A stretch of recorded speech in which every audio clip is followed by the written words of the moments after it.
Assalamualaikum warahmatullahi wabarakatuh. Oke guys, ketemu lagi dengan saya Fatur Rahman Jawa. Pada video kali ini saya akan membahas tentang tradisi mercon. Oke, seperti di hadapan saya ini ada mercon hasil dari membuat sendiri. Ya, seperti ini. Oke. Ini berbahaya, jangan ditiru. Kalau tidak hati-hati bisa meledak.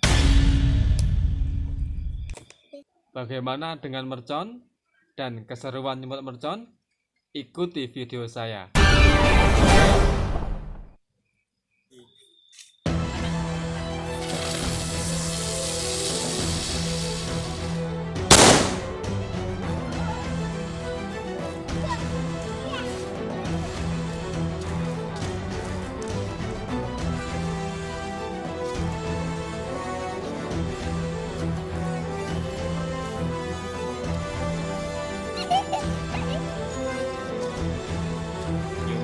Lagi guys, sisa-sisa lebaran.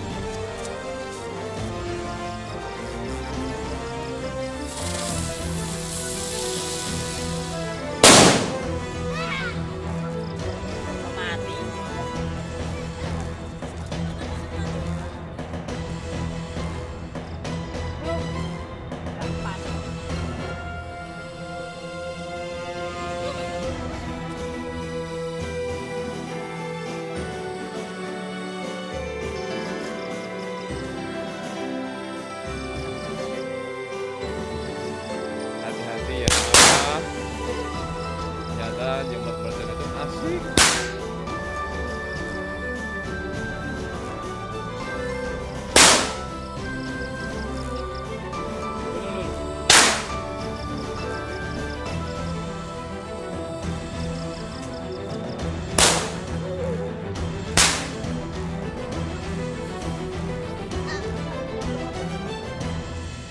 Ada suatu ungkapan tentang mercon, yakni Ramadan dan Lebaran tanpa mercon itu rasanya kurang asik deh gitu loh. Ini menandakan bahwa mercon itu sesuatu hal yang membuat meriah Ramadan dan Lebaran. Namun kalau kita tinjau dari sisi sejarahnya ya, kalau saya mencari dari beberapa sumber gitu ya, kemudian saya menemukan sebuah situs yaitu Historia. Situ dalam sebuah judul tentang meledakkan petasan sejarah kalau tidak salah gitu ya, itu dijelaskan gitu ya bahwa tradisi mercon itu sudah ada sejak tahun 2000 sebelum Masehi, yaitu pada masa dinasti Han di Cina. Coba bayangkan, tahun 2000 sebelum Masehi itu sudah ada petasan. Nah, menurut legendanya, masyarakat sana itu berkaitan dengan suatu makhluk gunung yang dinamakan Nian. Nah, suatu saat makhluk gunung ini akan turun mengganggu masyarakat dan meresahkan. Nah, caranya yakni dengan nyumet atau apa ya bahasanya nyumet ke? Ya nyumet mercon lah dengan petasan. Pada waktu itu menggunakan bambu. Ya, kemudian yang dinamakan baozu. Kalau konteks Jawa itu namanya dor-doran. Ya, itu terbuat dari bambu. Kalau di sini ya bambu itu bambu apa namanya pring gitu ya, pring atau ori yang besar itu ya dilubangi. Nah, setelah dilubangi nanti dikasih air, kasih karbit, nah lalu disumet. Nanti akan suara duar gitu ya. Itu kalau di sini ya kurang lebih mungkin semacam itulah. Nah, itu sebelum penemuan bubuk mesiu ada. bubuk mesio itu kan bahan peledak ya. Nah, kemudian ketika sudah ditemukan bubuk mesio, yaitu pada era dinasti Sung pada tahun 960 sampai 1279 yang ditemukan oleh Li Tian di provinsi Huan di Cina. Saat itulah kemudian didirikan pabrik kembang api. Kemudian provinsi Huan itu ditasbihkan sebagai pembuat kembang api terbesar di dunia. Coba bayangkan. Ya. Kemudian pada perkembangan selanjutnya gitu ya. Tadi kan menggunakan bambu ketika tahun 2000 sebelum Masehi.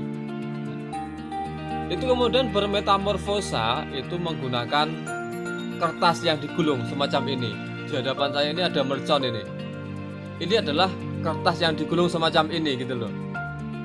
Nah, kemudian ada suatu penjelajah yang terkenal yaitu adalah Marco Polo ya. Itu pada tahun 1292 gitu ya.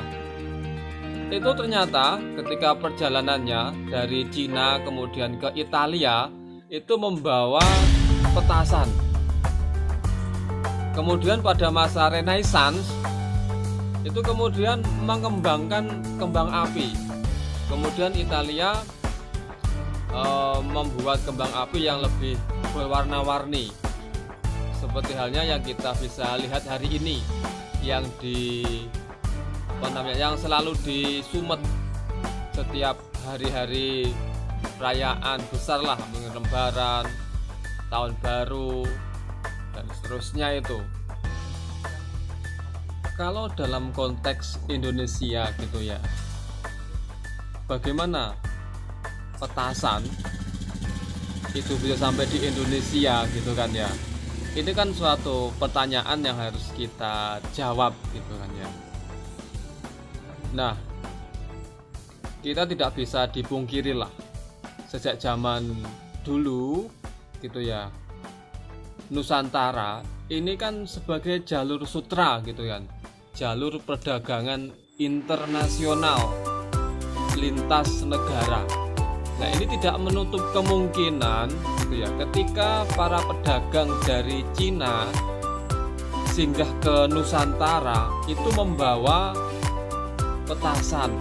Kemudian dari para pedagang Cina ini berkembang menyebar ke seluruh Nusantara. Ini indikasinya di situ.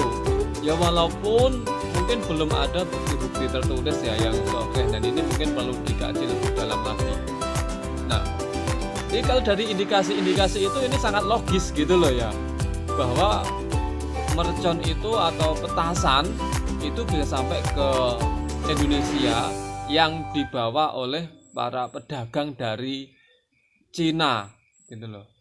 Kemudian di sini diadopsi oleh orang-orang Nusantara, orang-orang bangsa Indonesia hari ini, sehingga mercon itu tidak bisa dipisahkan dari orang-orang Indonesia gitu loh. Nah, memang ini suatu permasalahan tersendiri ya mengenai mercon ini ya, karena di sisi lain ada bahayanya, namun juga ada sisi kesenangannya dalam nyumet mercon itu gitu loh. Ini sebagaikan dua mata uang logam yang tidak bisa dipisahkan gitu loh. Nah, ini walaupun polemik gitu kan ya, dilarang dan sebagainya gitu ya. Ya, tapi gimana ya? Namanya mercon itu tetap menjadi suatu hal yang asik gitu loh ya. Nyatanya dilarang, tapi kenyataannya sampai sekarang masih tumbuh subur gitu kan ya. Semua anak-anak happy gitu kan ya, nyumut mercon gitu kan. Bahkan tidak anak-anak, orang dewasa pun kan happy dengan mercon gitu, dengan petasan gitu kan ya, dengan kembang api itu kan happy gitu loh. Nah, ini kan kita harus bijak dalam mengatasi permasalahan ini gitu loh. Kalau dalam konteks sejarah Indonesia sebenarnya pada zaman VOC itu sudah mengeluarkan maklumat larangan untuk nyumut mercon yang merconnya itu atau petasannya itu besar gitu loh. Itu kurang lebih tahun 1650-an lah gitu loh. Sebenarnya sudah dilarang gitu loh. Kalau dalam konteks sejarah Jawa ya, itu pada tanggal 30 Juni tahun 1742, pada waktu itu yang berkuasa adalah Sri Susuhunan Pakubuwono yang kedua. Nah, pada waktu itu ada suatu geger atau perlawanan dari orang-orang Cina terhadap penguasa yang sewenang-wenang di Batavia. Batavia itu sekarang menjadi Jakarta. Nah, orang-orang Cina ketika melawan kekuasaan itu menggunakan mercon untuk menakut-nakuti. Pada akhirnya para prajurit dari Sri Susuhunan Pakubuwono kedua ini lari terbirit-birit, lari tunggang langgang. Dikira mercon itu adalah senapan bom. Itu loh.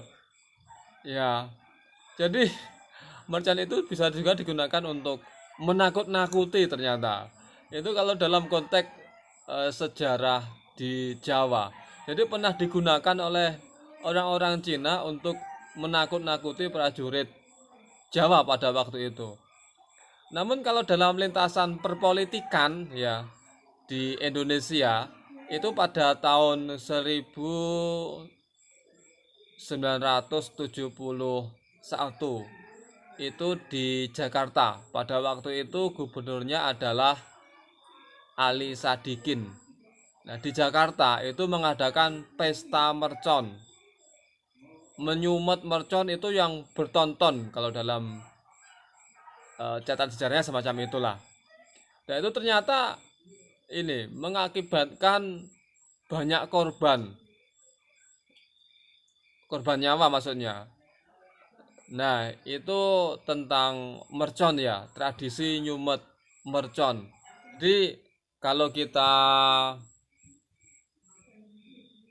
telaah ya dari sisi sejarahnya atau historisnya, sebenarnya tradisi mercon atau nyumet mercon, kalau dalam bahasa Indonesia mungkin namanya adalah petasan, itu sebenarnya suatu tradisi yang awalnya itu dari Cina ya, digunakan untuk merayakan perayaan hari besar Cina, mulai dari Imlek dan seterusnya itu.